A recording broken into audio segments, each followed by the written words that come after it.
Now, I'm Giovanni Zanalda, the director of the Rethinking Diplomacy Program and the co-chair with my colleague, Dr. Schmidt, of the Space Diplomacy Lab at Duke University. Today is the first event of this 2023, and it's, as we did last January, we are going to talk to some authors and journalists about space 2023 space priorities. And it's the title of the webinar is Duke Space Diplomacy Lab at One, because it's the first year after we launched the lab. Annual Media Roundtable Perspectives on 2023 Space Priorities. And we have two guests, Leonard David from Inside Outer Space, and he will be introduced more formally by Dr. Schmidt, and Joy Roulette from Reuters. There are other colleagues from the Space Diplomacy Lab, Britt Lundgren from the University of Asheville, an astronomer, Ambassador Pearson, who is part of the Duke Rethinking Diplomacy, and Lindsay Gray, who is a AAAS fellow, and she will also introduce herself later. So having said that, Dr. Schmidt will introduce the two guests, and after that we are going to have a conversation, very informal conversation.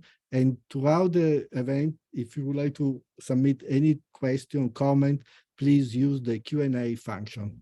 Thank you very much, and welcome to all the attendees. Ben? Well, thanks so much, Giovanni. Thanks, everybody. I just wanted to say that we're really excited to have this event. This is the Duke University Space Diplomacy Lab. It was founded as part of the Duke Rethinking Diplomacy Program in January 2022. The central objective of the Space Diplomacy Lab is to provide a vehicle and a platform to advance thought leadership on burgeoning fields of space diplomacy through a multidisciplinary focus across its inaugural year, working at the intersection of emerging space trends and technologies, foreign policy and national security, and diplomatic engagement strategies, all to advance policies and practices that support a safe and sustainable future in outer space. We're big fans of space travel and space exploration and use of space for commercial purposes and all of the above. So we talk about all of these issues. So during the Space Diplomacy Lab's first orbit around the sun, the lab has considered diplomatic strategies to avoid conflict reaching orbit, whether it be through the emergence of commercial space assets as key tools to both understand trends and support communications and humanitarian efforts to support Ukraine's struggle to restore its sovereignty and territorial integrity, or longer-term geopolitical trends associated with the possibility of future great power competition through the cis-lunar orbital environment. The lab has also taken a dedicated and detailed look at diplomatic engagement pathways to advance regulatory statutes and norm setting for the reduction of dangers associated with the proliferation of space debris in low Earth orbit and beyond, including impacts on ground-based astronomy platforms, and including inputs from participants in the space diplomacy hackathon that we had, the lab hosted, that was led by Dr. Gray, one of our participants and fellows, in participation and partnership of the National Science Policy Network. The Space Diplomacy Lab has also hosted multiple discussions on the vital role that satellite platforms have in delivering and coordinating humanitarian aid around the globe, while taking a lessons learned approach to diplomatic and normative trends that can be applied in space from other terrestrial domains, including the field of ocean diplomacy. So we've covered a lot of multidisciplinary steps from the ground to space and everything in between. And so today we're doing the second annual, now an annual tradition for us, Space Media Roundtable. So the idea here is we'll hear perspectives on space priorities that are likely to emerge over the course of 2023, asking our members of the space media, Joy Roulette and Leonard David in this case, to discuss what they believe to be some of the most pressing space issues that the globe will face over the next year, both headline-grabbing launches, technologies, and innovations, as well as emerging trends that could have impacts for years to come. So I will just introduce the speakers and ask them to make a few opening remarks on the event and issues that they'd like to discuss today. First, we have Leonard David, who is a space journalist reporting on space activities for over 50 years. His most recent books were written for National Geographic, including Moon Rush, The New Space Race, and Mars, Our Future on the Red Planet in 2019 and 2016, respectively. The later book is a companion volume to Mars, a National Geographic Channel television series from executive producers Ron Howard and Brian Grazer. Leonard is also a co-author with Apollo 11's own Buzz Aldrin of Mission to Mars, My Vision for Space Exploration.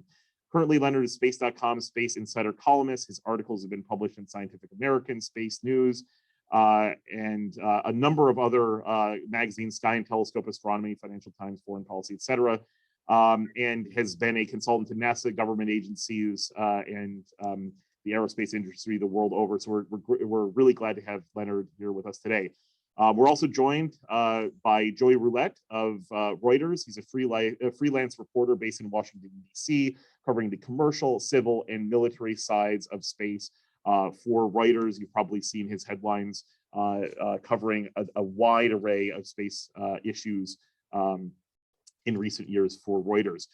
He was previously based in Orlando, Florida, covering state politics and dozens of rocket launches directly from Cape Canaveral, right on the front lines, watching the space vehicles launch while finishing his bachelor's degree in international relations at the University of Central Florida. And we'd love to hear more about his thoughts on this. If given the opportunity, he says he would totally go to space to work on a story as long as the travel is comped. So with that, in that spirit, I think we'll go first to Leonard and then to Joey to give their opening thoughts, just a few minutes on space trends that they envision during 2023. And then we'll go to our panel to ask questions and have a discussion. Okay. Thanks for having me. First, I like the name, the Diplomacy Lab, because I really see space as a laboratory for all kinds of ethics issues and politics and diplomacy. So, and you're in the lab there, and you probably have a mix master in there with all kinds of things that you can put in there. And I think that's what we've got today in space. We've got a mixture of all kinds of issues, a lot of success that's coming on, and it's a pretty exciting time. I wish I was 13 again, when I first, got involved in space reporting. What an amazing few decades have gone by, from a Sputnik of 184 pounds and a bunch of beeps to where we are today with a commercial launch and NASA trying to reboot the moon. It's an amazing time. However, I think one of the crimes that a person like me, I'm born in 1946, the older I get, the more cranky I get.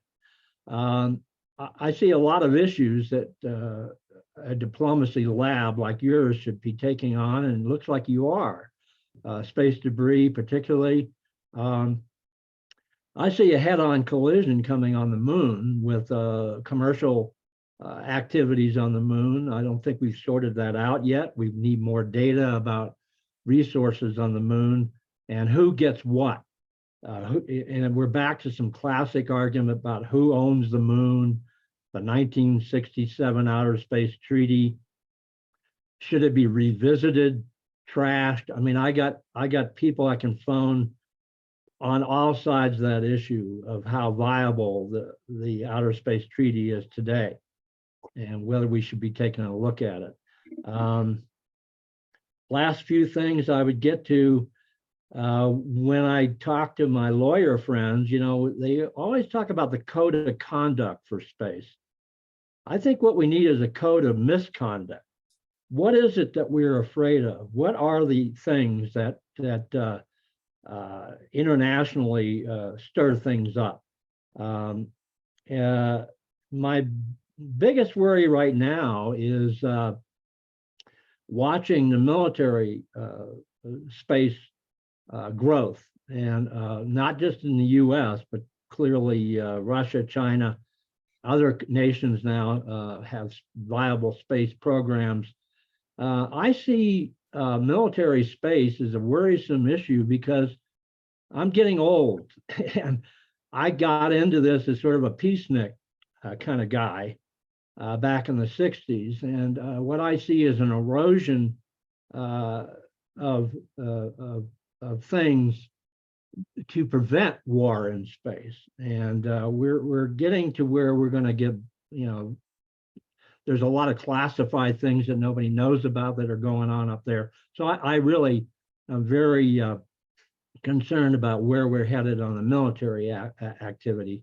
Beyond that, the term sustainable space is arguable to me.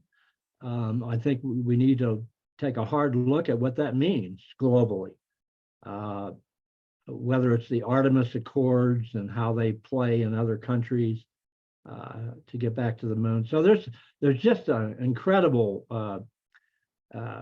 labyrinth of issues that I think by and large, the public is not too aware of all the things that are going on. And I encourage this group to keep going on and take on the big tasks ahead, because there's a lot of them. Thanks. Hey, thanks, Leonard, and I'll turn it over to Joey. Yeah, thanks. I wanted to agree with Leonard. I think it's cool that you guys call this a space diplomacy lab, because it does, relate and apply a lot to the culture of science and technology that a lot of these legal issues are looking at. So I think that's a good idea, clever idea. But yeah, I guess the issues that I'm kind of most interested in seeing develop in the next year really, focuses a lot on the private activity that we're seeing, either in low Earth orbit with the proposed private commercial space stations. They're not going to go up in the next year, of course, but I think some of the legal questions about mission authorization might develop a little bit in the next year. The White House is looking at this issue as well. They're thinking about proposing an executive order that would address which agencies would look at different aspects of mission authorization, and essentially who and how, which agencies would regulate certain parts of these proposed private space stations. And so I think, if the US and other countries are going to depend a lot on that in the future, I think some legal questions are going to come out of that pretty soon. Other kind of, developments, like Leonard said, that I think we'll see in the next year is things related to the Artemis Accords. I'm sure everyone here knows what the Artemis Accords are, and how exactly they're going to be implemented and kind of put into effect. I think we might see in the next year, as China proposes more plans to build settlements maybe, or a lunar base on the lunar South Pole, and which is very similar to what the United States is doing as well. So how the US kind of proposes to coordinate or collaborate even maybe with China on the moon, I think is one legal issue that to me is going to be pretty interesting to watch. And of course, space traffic is never not a problem. It's always also something I'm trying to just kind of understand a little bit more too, and the stakes and the risks associated with that. But it is a growing problem. So understanding, the international mechanisms that could try to solve that, and also looking at the commercial systems too that are being proposed to clean up space and make it a more habitable environment is something that I'm particularly interested in as well. And among a bunch of other things, one other kind of point I just wanted to make is how interesting I think it is that the commercial sector is going to influence international relations in space. And I guess as an example of that, if we look at companies like Axiom that are proposing these private missions, I think it's notable to look at what their business goals are and what these private astronaut missions are trying to do, and how it could bolster space agencies of other countries that traditionally didn't have access to space. And so how that might affect the tides of international relations in space would be an interesting thing to watch as well. But I'll stop there. Great. That certainly is a lot of food for thought, and we'll talk about this as we go through our panel of questions on 2023 space priorities. But I wanted to take the moderator's prerogative to ask the first question, and kind of pick up where we left off. We last hosted Jonathan McDowell, my colleague at the the Harvard-Smithsonian Center for Astrophysics last month. And one of the big topics we talked about was the potential for future space cooperation or not with the Russian Federation, given its invasion of Ukraine, and given the Biden administration's stated policy goals of expanding sanctions to degrade the aerospace and space sectors of the Russian economy because of the potential for dual use of those technologies to conduct strikes and other military activity in Ukraine. Kind of the general thought was that after the International Space Station, in that discussion at least, that ending cooperation with the Russians might be kind of the natural trajectory of where things go with especially the United States. But Joey, I want to start with you on this topic. You had a great series of articles over the past few weeks about the punctured coolant line on the Russia's Soyuz MS-22 spacecraft, and the scramble between Roscosmos, the Russian space agency, and NASA of what to do, right? Whether there will be another Soyuz capsule launched to bring home astronauts and cosmonauts from the space station that are currently there, or if the United States currently has a capability through SpaceX to quickly launch a Crew Dragon to do this. So I'd like to go first to you, Joey, because you have been kind of on the front lines reporting this, and then go to Leonard for his thoughts on this as well. Yeah. The punctured coolant line is a really interesting situation because it shows that Russia and NASA are still working very closely together on the ISS, and that, despite what we might have been hearing maybe a little less than a year ago, there's really no plans anytime soon to sever that relationship between NASA and their Russian counterparts at Roscosmos. And I think, it's an interesting situation, mainly because it presents operational challenges for the ISS. 2 cosmonauts were about to go do a spacewalk outside of the space station, but they didn't because there was this fluid spraying all out into space, which looked like a really big problem. And Russia had an investigation on it and determined themselves that it was likely a micrometeoroid strike. I'm a little fuzzy on how they separated that from the theory that it could have been a piece of space debris, but it looks like they did a lot of modeling that proved toward micrometeoroid strikes. But yeah, that situation kind of came at an interesting time just after NASA and Russia signed their integrated crew agreement, which renewed joint flights between the 2 countries to the ISS.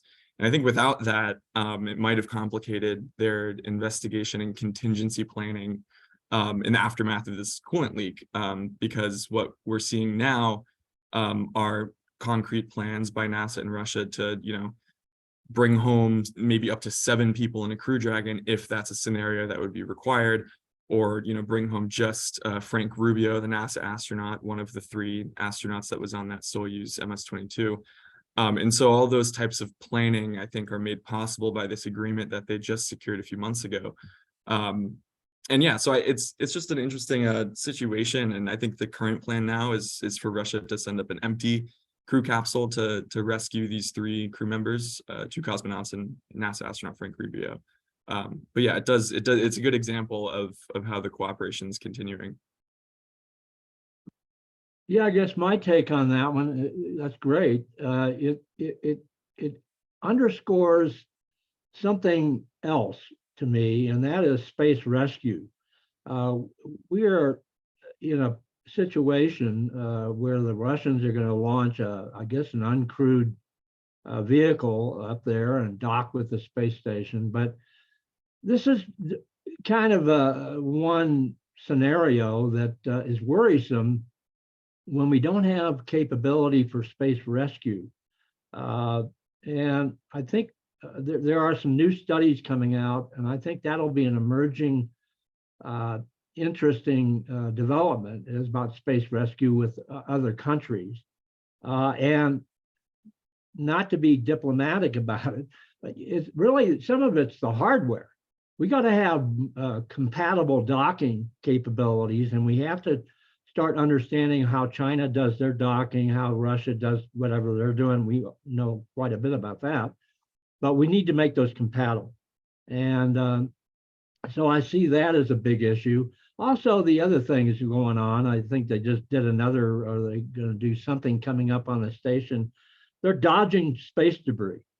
So we got an environment up there that's not very nice right now, and it gets more cluttered almost every day with more smaller spacecraft and potential for collision to create more debris. So I think we're going to have to, and we have Joey mentioned the private sector space activities. We have Polaris coming up. You've got private space travel, and at some point, people are going to get stuck up there, and there will be some kind of problem. Be Apollo 13 in low Earth orbit, and how are we going to deal with that is an emerging issue, and I think it's also not just a diplomatic one with signing a bunch of paper. It's going to be some hardware things that we're going to have to come to grips with.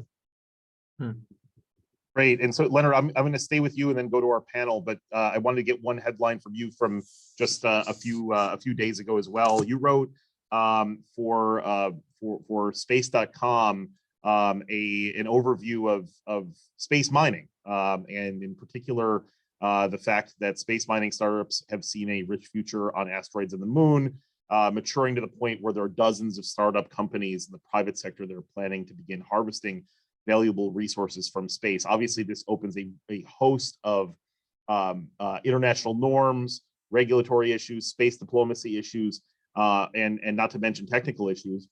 So, especially with this possibly driving resource competition, Ambassador Pearson has talked about this, trying to avoid, what we saw maybe 500 years ago with the emergence of resource competition, extending to a new space renaissance. So maybe you can speak on that, Leonard, then Joey, then I'll go to our panel. Yeah, what I try to get across is the space mining thing. We all are kind of guilty in reporting. Somebody comes out with it's $1 trillion asteroid. It's a multi-quadrillion. We're going to be rich, kind of thing. And when you dive in there and you start looking at the hardware, the technology, and also we've got more data now about asteroids and mining. And I think the recent experiment with planetary defense kind of gets you into thinking about, what are we really dealing with these objects? And we're going to get much more savvy with more missions in the future about asteroid makeup. But I guess what I'm getting to there is that we're going to have to know the beast better before these space miners get out there and start making claims of how many $1 trillion they're going to be harvesting. So I look at it from a more of a technical side, but I think we've got it comes down to some really basic things like capitalism, private sector operations. I mean, I've written about people want to claim an asteroid, and so we'll see. There's lots of asteroids out there, but we got a ways to go before we understand what we're dealing with and how do you really mine an asteroid and make it some economical venture. So there's a lot of gaps there right now for me. Absolutely. Joey? Yeah, asteroid mining is not really something I've delved into a lot, but it does raise a lot of questions for me. So if I really want to read that piece that Leonard wrote. But yeah, it's like, what's the economic potential when you consider the capabilities and how hard it is to latch onto an asteroid and mine it and then bring it back, and then what do you do with the materials and how does that affect the market for the earthbound materials as well. So I think there's just a lot of questions that it raises, honestly. Absolutely. Space inflation for materials as well could be a real thing in the future, possibly, if this goes forward. I'm going to go to Dr. Lindsay Gray for our first panel question. Thank you, Ben. Before I have the pleasure of speaking with Joe and Leonard, just a quick little disclaimer that my views are my own and not representative of the U.S. government and the State Department. got to get that out there. But my question has to do with, I think, Leonard, the point that you brought up earlier, the militarization of space. So we have seen, especially since the Russia-Ukraine war, that the way that satellites are used in space has been completely altered. And in many ways, it feels like the border between civil and military has never been thinner. So thinking ahead to 2023, do you see that in times where the clock will be reversed and we go back to almost a pre-war state where there's not as much of a military component to our space infrastructure?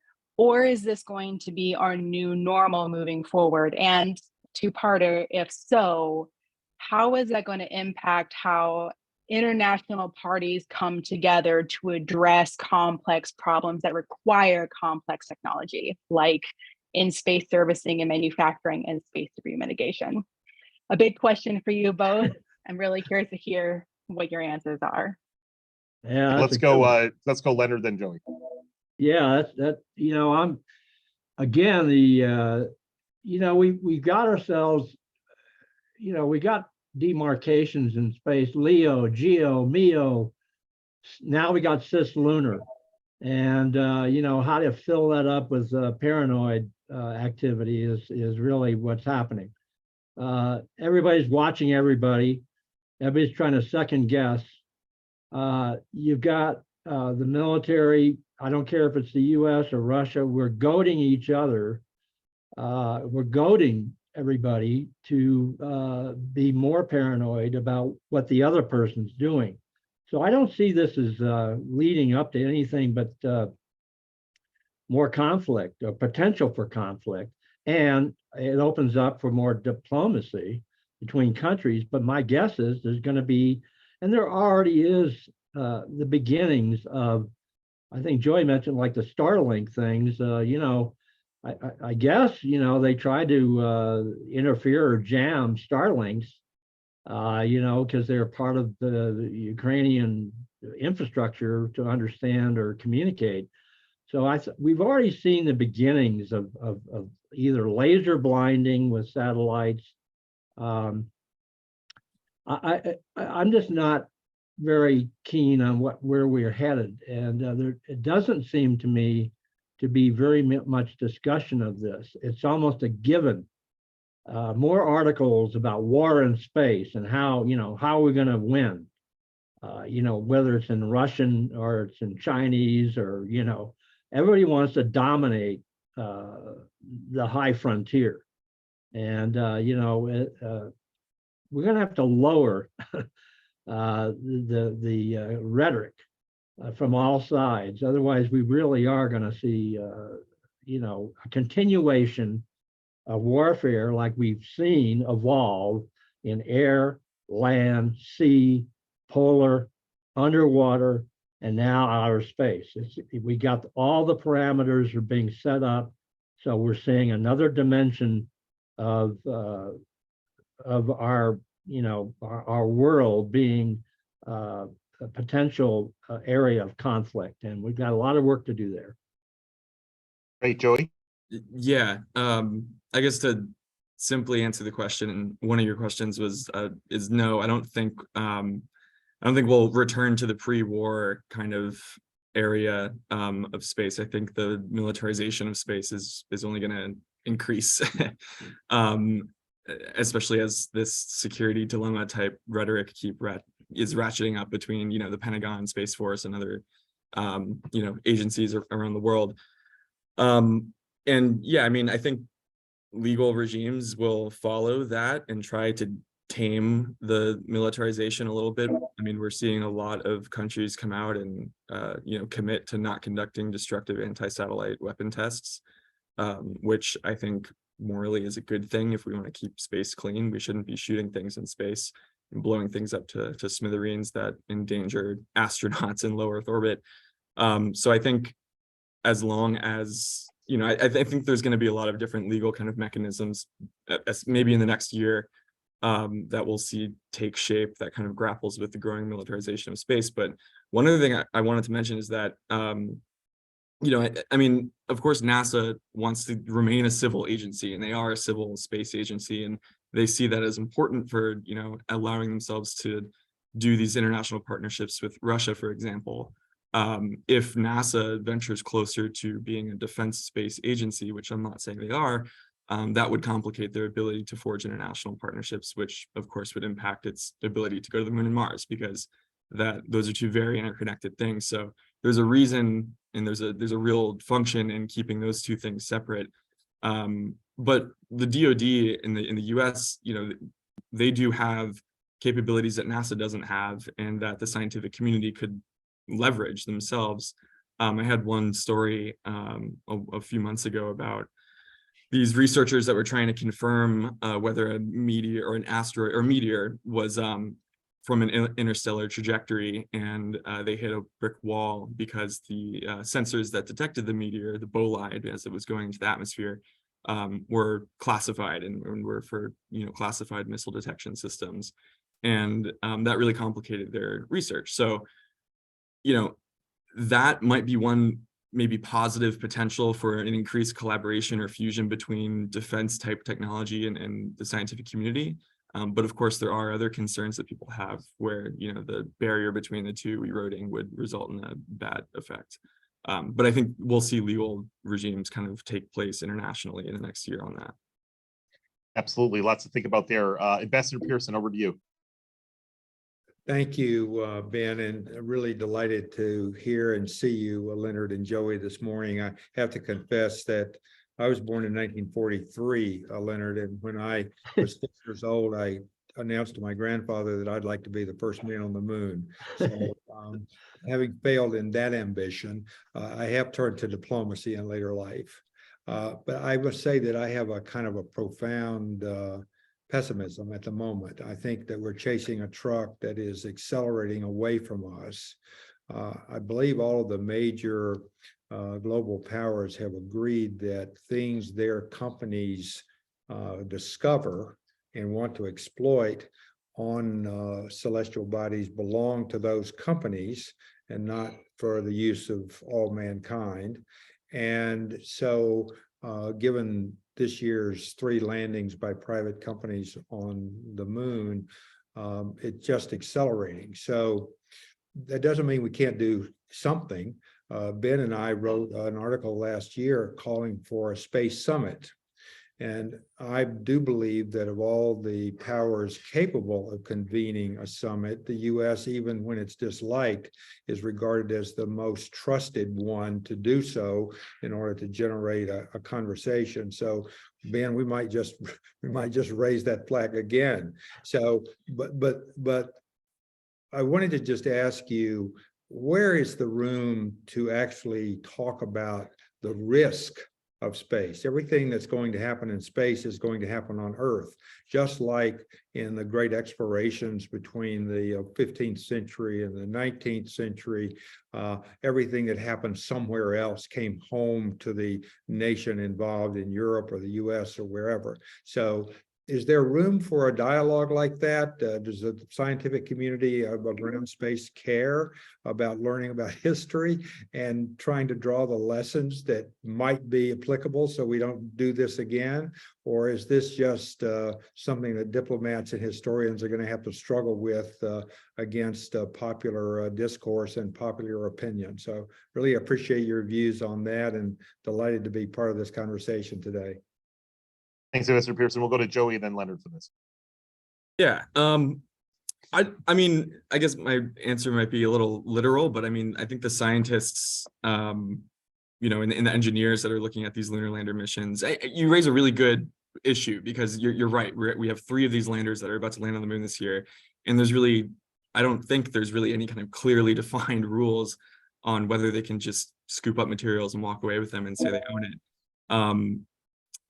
I mean, of course, we have the Outer Space Treaty that says we can't lay claim to any parts of the moon. But yeah, I think this is a huge issue that a lot of lawyers and attorneys at NASA right now are asking, and there's a lot of work that's being done to kind of figure out these questions right now.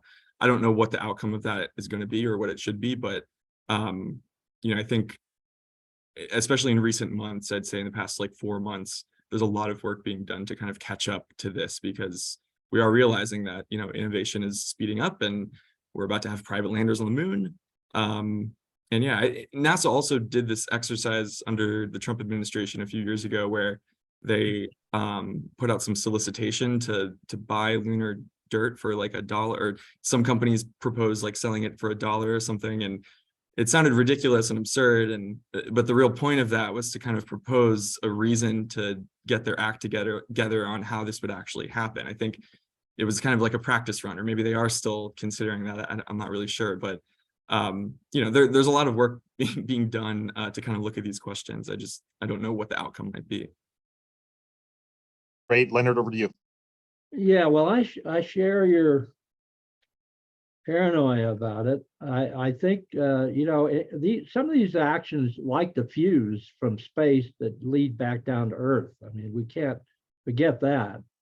So I think the only thing I can add there about the moon is really interesting, because we not only the landers, but we have orbiters that we need to know what kind of resources are really on the moon. I mean, some of these people are hand waving whether ice is in the bottom of some of these craters that are have no sun, they're permanently shadowed. And it turns out, if that's true, there are places on the moon that are probably more valuable to be at than other places. And that rings a bell in my mind of territoriality, and who gets there first to suck up all the water ice and whatever. But we have to get more data, and that's what's going to happen. I think this year and next is going to be a lot more analysis of the moon, and have a much better understanding of what resources are really there, and are they processable, and at what economic value. I mean, are they really going to be economically valuable?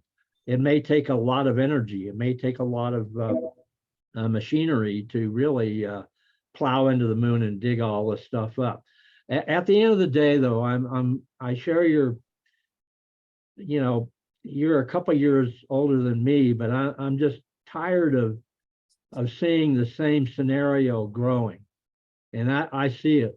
There's just not enough people worried right now, in my mind, and I think we'll have some kind of tragic accident in space may bring us together.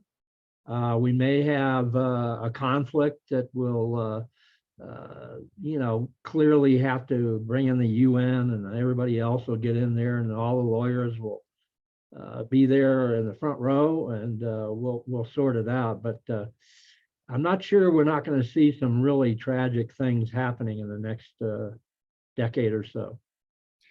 Thank you very much. Could I just add one quick comment? Luxembourg, and I think you know this better than I do, and correct me if I'm wrong.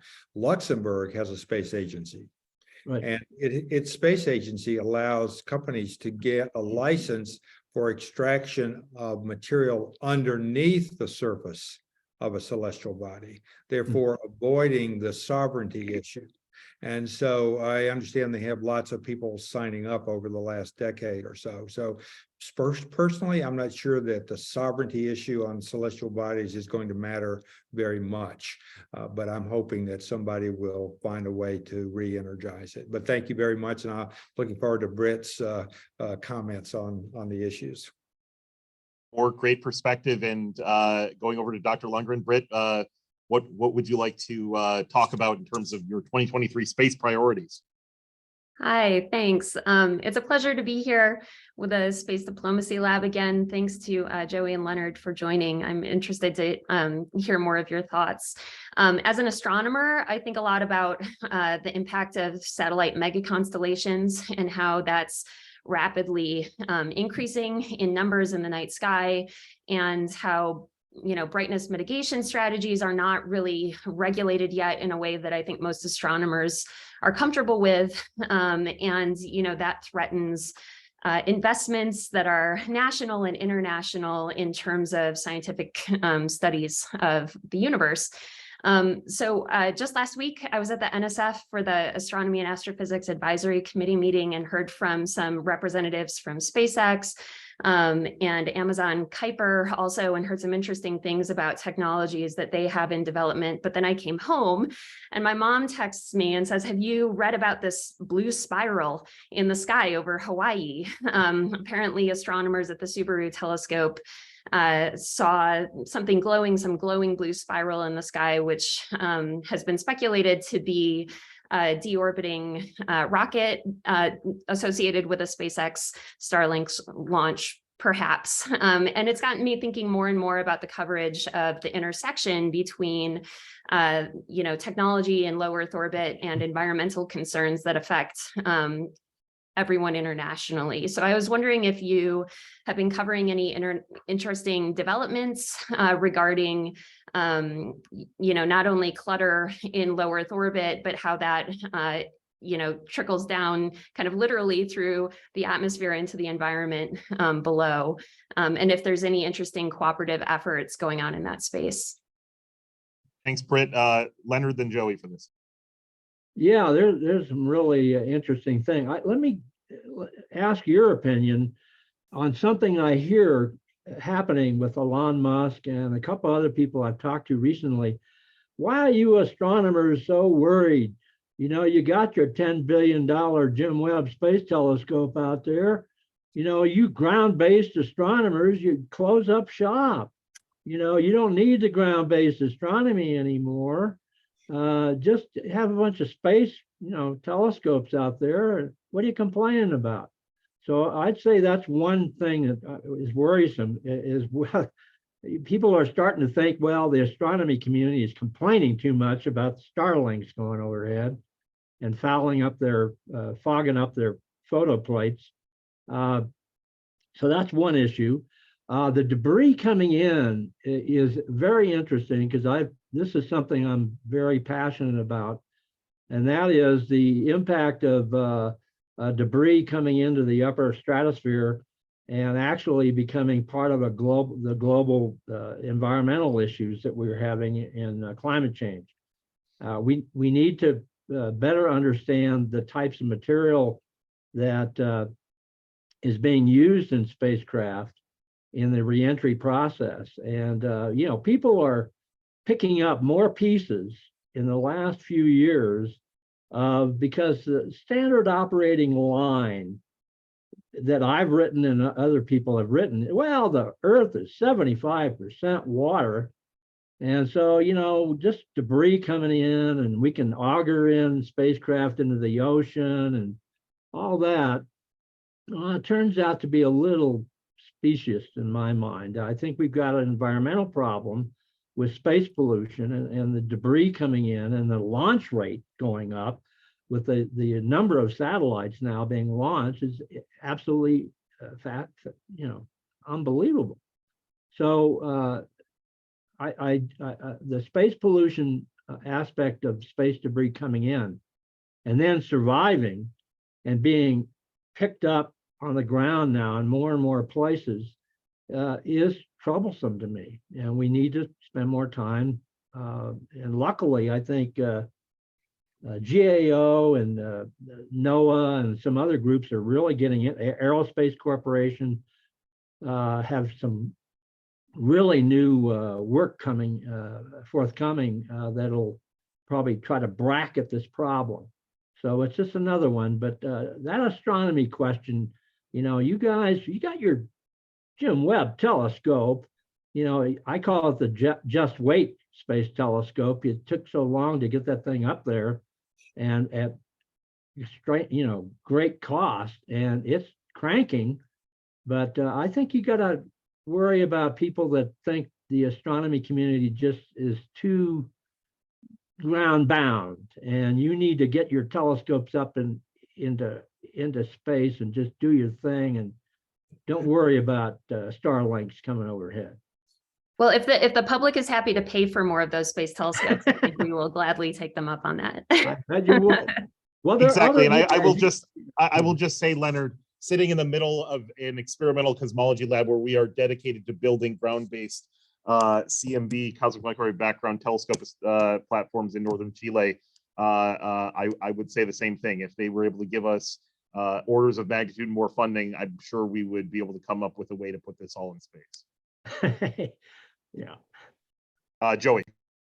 Yeah, I mean, this is actually something that I recently was trying to think of a way to cover a little bit more. I think since everyone's so obsessed with, commercial these days, I think it's worth looking at, what is the potential for space cleanup efforts to become a commercial idea, and whether there's companies that are proposing ways to profit off of cleaning up the space environment. This doesn't really address the part of your question about the environmental hazards of reentry, but I think, cleaning up the space environment is important, and there are a few companies out there that are trying to make a business out of cleaning up orbit. There's one, I can't remember the name off the top of my head right now, but it's founded by Greg Weiler. He's a former, he was at OneWeb before.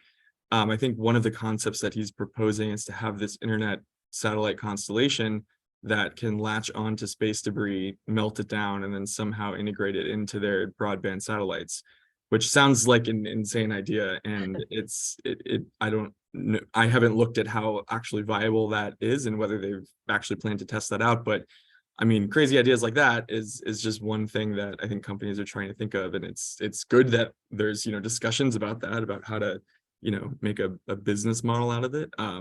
But I think there's also going to need to be more stricter requirements on, from the government side on what to do with, space debris cleanup efforts. I mean, that's a cliche thing to say, but it's just something that I'm trying to learn a little bit about too right now. Great. Well, thanks, Joey. I'm going to go to Giovanni for our last question, and then after Giovanni's question, we'll do the 2 questions from the audience. Actually, Giovanni. Thank you, Ben. And I want to ask the questions from the audience because these are students, and since we are okay. The university, it's good that they are very curious about space in general, but they are very interested in your opinion. So Ali Manji is asking, with the proliferation of space exploration, how do we ensure that emerging economies are also able to participate and potentially reap the economic and scientific benefits of space, and that it isn't just more developed countries that control and monopolize space? Anyone? I think first thing that comes to mind is the Artemis Accords. I mean, we've seen, I think, a number of countries join the Artemis program or Artemis Accords that don't necessarily, have developed space agencies. And that kind of gets the conversation going within those countries, I think. And yeah, I mean, I think going back to Axiom, for example, I was talking to Mike L.A., former astronaut, current executive, and he was kind of talking about the broader business goal of that company, of these private astronaut missions. And I just thought it was really interesting because, for example, they recently signed a deal with Turkey to launch the first 2 Turkish astronauts to space on a Crew Dragon capsule. And he was explaining how that isn't really where they want to stop. They don't want to just keep flying Turkish astronauts. They want to work with Turkey to make sure that they can build a broader kind of space base and space agency so that Axiom can ensure that it has a, sustainable customer base in the future, but also, the side effect of that is bolstering this country's space capabilities. And that, obviously takes a lot of effort on Turkey's part to find ways to stimulate talent and to encourage, engineers to, become engineers and get focused on space. So I don't know, I think companies like Axiom show that, there is not just a side effect of allowing more countries into space, but it's actually an intention and a kind of a business goal for these US-based companies to try to create a broader, more democratically, access system for space. Thank you. Leonard? Yeah, I think the thing that pops in my mind is really the proliferation of the CubeSat activity, and multiple nations now have the ability to build their own CubeSat and get a ride share and get for very less expensive launch and get those up there. But and I think Joey touched on it there with education. A lot of countries have a very small CubeSat program. They're educating young people. They're also building up an engineering base. So all that is a positive side of the use of space by multiple nations. The last couple of years, I've run into more countries that have space agencies, and you're going, they have a space agency? Right. So, obviously it's kind of if you want to play in the 21st century, you got to have a space agency, or you have to have a spaceport next door. And that the proliferation of launch spaceports now, and then you have the aerial capability where Virgin Launcher 1 can fly to wherever you want to go, and they'll launch a satellite for you from an airspace near you. So, we have that incredible activity going, and so I see, obviously, there's more and more nations now have use small sats as a STEM, science, technology, engineering, and mathematics activity for their own young people, and turning them into professionals, into professional engineers, and scientists and researchers. So it's all that's a positive thing going on right now in my mind. Thank you. And another student asked an interesting question about something that has been posted in different outlets recently. Do you think that countries will be using in the near future? So do you think that countries will be using in the near future the potential of space for the benefit of life on Earth? For instance, I've read an article that talks about some Canadian researchers demonstrating that it was actually possible to take information about individual polluters from the NASA Orbiting Carbon Observatory. This, in fact, could be very interesting, as currently countries are not very well detecting or self-reporting the emission they do. Example, methane leak detection, which means a lot of contribution are still unaccounted. I just want to say yes. I think that's actually currently happening. I can't specifically speak to that particular example, but I have read similar stories where satellites are being leveraged for monitoring environmental, compliance, and that's certainly within the realm of possibilities right now with the birds that we have up in low Earth orbit.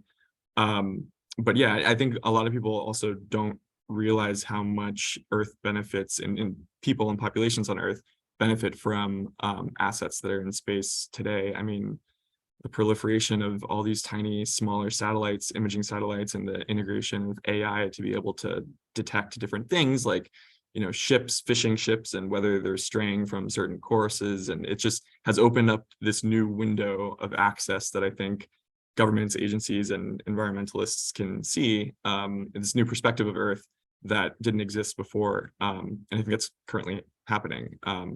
But yeah, there's a lot of different ways. It is kind of like a cliche selling point that companies will say, like we're doing this for the benefit of Earth, but you don't really see them follow through on it. But there are core examples out there where, space is being used for, Earth benefits. And also, I know for fishing, for the issue of fishing depletion. And sanctions evasion, which we've talked about. Leonard? Right. Yeah, I agree with that. I think, the Earth monitoring, we've been doing that a long time. And, we're getting very good at having better spacecraft, or even small spacecraft, with resolutions that are totally, the power of the camera systems are going up, and radar systems. And the question you raised, though, in my mind, is you're going to gather all this methane data. Let's just take the methane. It always comes down to enforcing what you find. Okay, we got all these polluters and methane. What are we going to do? Okay, we're going to gauge them and we're going to yell at them. What kind of enforcement is going to be there to, okay, decrease methane, and who's going to put the squeeze on them to do that? And I've seen this over and over again with Landsat. When Landsat first became viable, there was a lot of disagreement in different agencies about what they were seeing and how they could enforce a country or somebody or a company to do certain kind of activity. And I'm never sure it's ever been resolved. So we're going to have a lot more data about the Earth, and it's nice we have it, but it's probably going to be, how do we share that data? Is there any intelligence data in that data? And there really is a lot of intelligence data that, if you know that kind of activity in country Y, you might be able to use that militarily or for some other reason. So yeah, it's a great evolution of use of space that we're seeing now, again, with a lot smaller spacecraft, but very powerful cameras that are providing measurements that were unheard of years ago, decades ago. I mean, I think I was tromping around Congress when they were arguing about whether a satellite should have 100-meter resolution, and what that would give some other countries if they had better resolution. So it's an issue that needs resolution, that's for sure. And we certainly have talked a lot about open source intelligence here. Giovanni, do you want to go to the last audience question? No, another student, Sydney, is asking, as space exploration commercialization expands, do you foresee strict government regulations to ensure public safety? And I want to add, Lindsay, I don't know if you want to add something, since you are a microbiologist, and so maybe there is also that aspect that we haven't discussed. But anyway, Joy, Leonard, Lindsay, whoever, to go. Yeah, I mean, I'll just say I do foresee stricter government regulations to ensure public safety. Right now, the FAA is limited to ensuring public safety of launch sites, not anything outside of the Earth.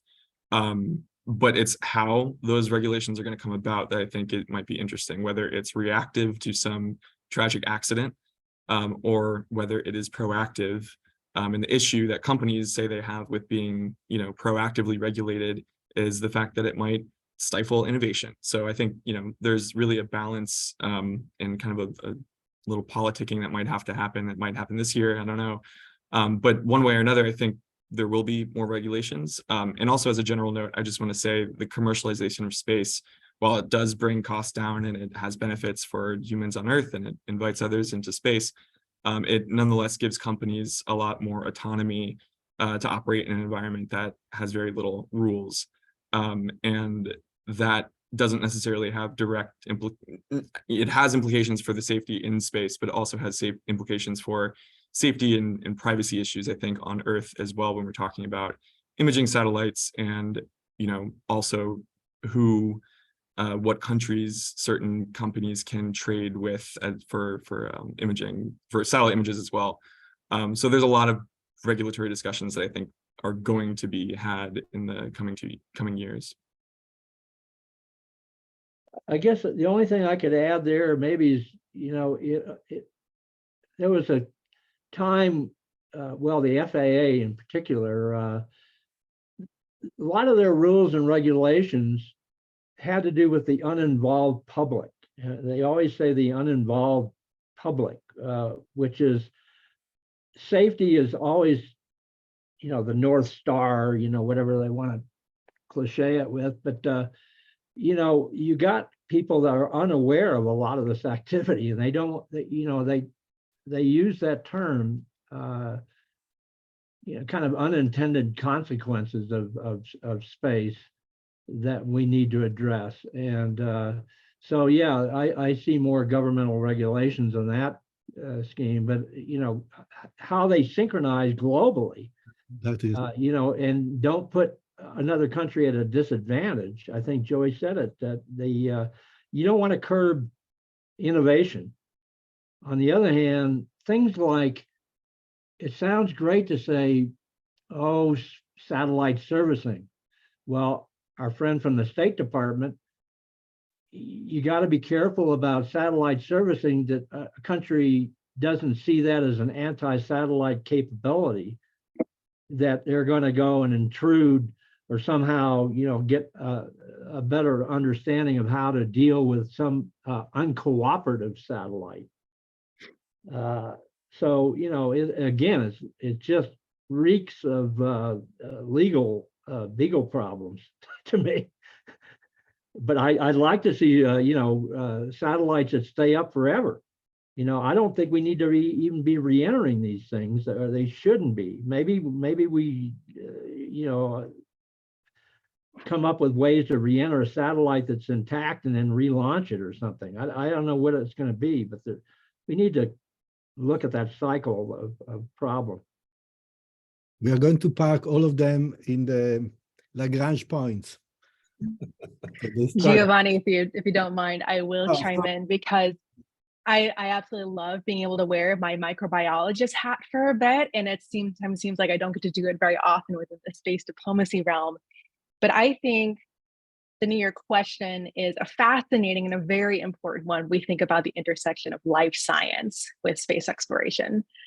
So there's generally sort of two scenarios that we predominantly talk about. Maybe the rare event where we have kind of like a Michael Crichton Andromeda strain scenario, where some sort of new critter comes in with a falling piece of space debris. And what could that potentially do from an environmental or a health standpoint in the US? And second, what happens if we are haphazardly or without the proper type of control mechanisms in place, beginning exoplanet exploration without being cognizant of the footprint that we are leaving behind? Yeah. Extremophiles have become part of our everyday language now. So essentially bacteria or microorganisms that are able to survive in very, very extreme scenarios. Everyone now, I think, knows about PCR thanks to COVID, and that is because of proteins isolated from bacteria found in very, very, very hot thermal environments in Yellowstone. So those types of organisms can absolutely and do absolutely exist in outer space, and we can take them with us. How are we ensuring that we are not harming the public good in future scientific research or foreign environments by essentially littering them with microorganisms that don't belong there? So this is where I think it is really important for the government to be able to step in and say, here are some very concrete safety regulations we need to have about decontamination, of making sure that we are following proper protocols so that we were not only prioritizing ensuring the safety of future environments, whether it's purely from an exploration standpoint or from more of a, setting up maybe a future habitat, but also, again, rare though it may be, keeping our population on Earth safe too. So it's a fascinating question, and I know it's one that NASA and the DoD in particular are thinking quite a bit about, with sort of extreme biological and xenobio research. And really appreciate that we finally had the opportunity to talk about it a little bit more in this setting. Very exciting, Lindsay, and we'll have to return to that topic. That's absolutely got some long legs in terms of the story, so we can maybe for real, who knows. So we're getting low on time here. I want to go to two last headlines from one from each of you and try to get some comment. First, Joey, you've been writing a lot about, so basically we'll start with the moon and then beyond. So in terms of the moon, of course, the Artemis 1 flight was a success. It touched down on December 11th, splashdown, I should say. And now we're looking at the next steps, the Artemis 2 mission, which would put humans on the same trajectory, although not land. And then the discussion and reporting that you've done on the various contractors and the the race to who will actually do the lander in the end. SpaceX got the contract, and it looks like Jeff Bezos and Blue Origin and Lockheed and Boeing, et cetera, are going to put together another. Where does this all end? How do we get there, and who's going to actually land us from lunar orbit onto the lunar surface? So first, quick reaction from Joey, quick reaction from Leonard, and then we'll go to the last question. I think SpaceX will be the first company to do so with their Starship capsule. Okay. And do you think it's going to be kind of a mix after that, or is that the big question? I think NASA wants it to be a mix. When they first selected SpaceX, they didn't have much of a plan to bring in other companies after that. They said they did, but then that plan changed multiple times. And now they're trying to bring in other companies, and there's currently another competition underway that NASA is reviewing. They're reviewing proposals from teams led by Blue Origin, another one led by I think Lockheed, Northrop Grumman. And so, yeah, there are other players that are trying to squeeze in to the field. And I think it'll ultimately be at least 2 different providers, one including SpaceX because they've already been contracted, and the other remains to be seen. Great. Leonard? Well, I'm not quite sure I can focus on that issue, but as far as questions or headlines, I'm going to get back to life in the universe. I mean, the big cosmological question is, are we alone? It's the corniest line, and I'm guilty of using it at 3 o'clock in the morning trying to finish a story. It's one of those, are we alone? Well, so Leonard, that was my last question. I'll just go to your headline. Contact with ET. How would humanity react? Question mark. You wrote this story. How would humanity react? That's our beyond question to end here. Well, it's poorly, whatever the answer is. We're not ready yet. We can't even get along with 8 billion of us on this planet. And, having extraterrestrial contact is really going to be, it's imminent. I think we're definitely, it's not, are we alone? It's how crowded is it out there? That's the question.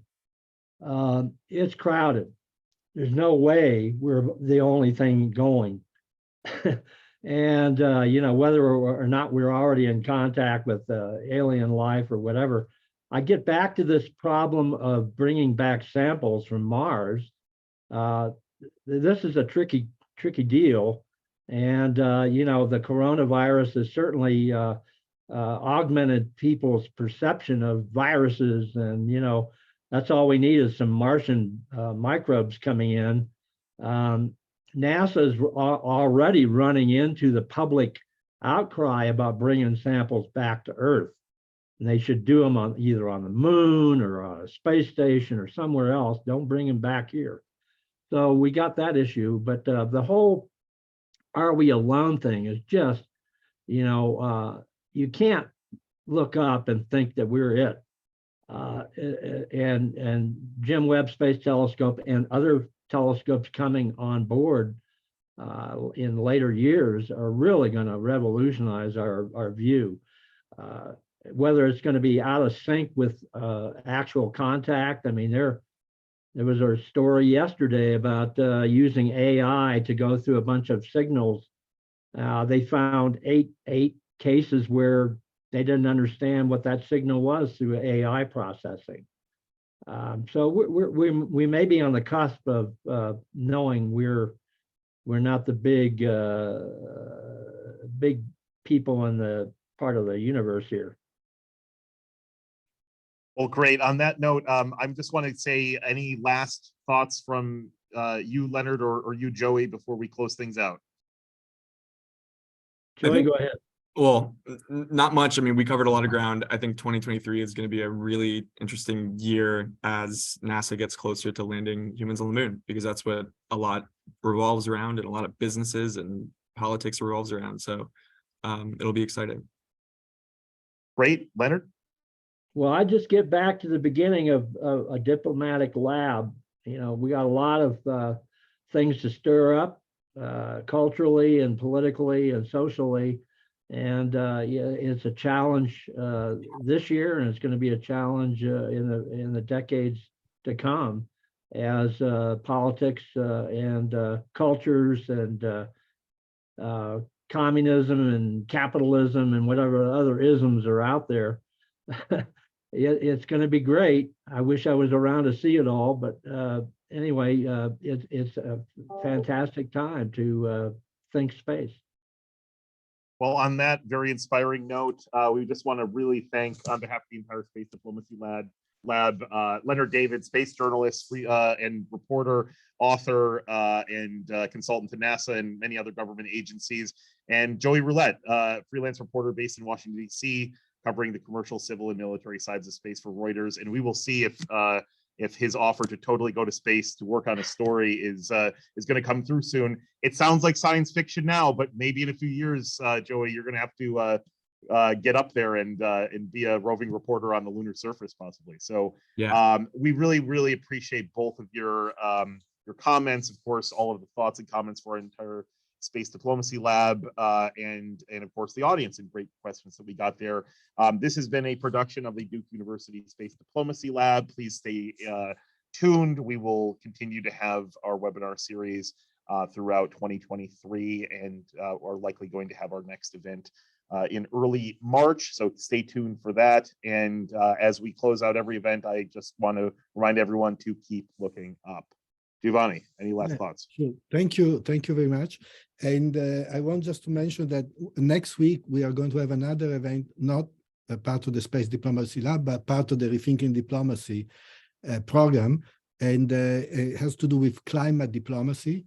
And Ambassador Pearson will be in conversation with Ambassador Blake, and they will cover several issues that have been raised after COP27, and Ambassador Blake, who has been working with John Kerry until December 2022, is going to also present one example of a successful program that the US has been supporting in Indonesia that has to do with climate control and climate change. And thank you very much to everyone. And also thank you to Rohini and to the Trend Foundation for supporting our program. Thank you. Thank you, everybody.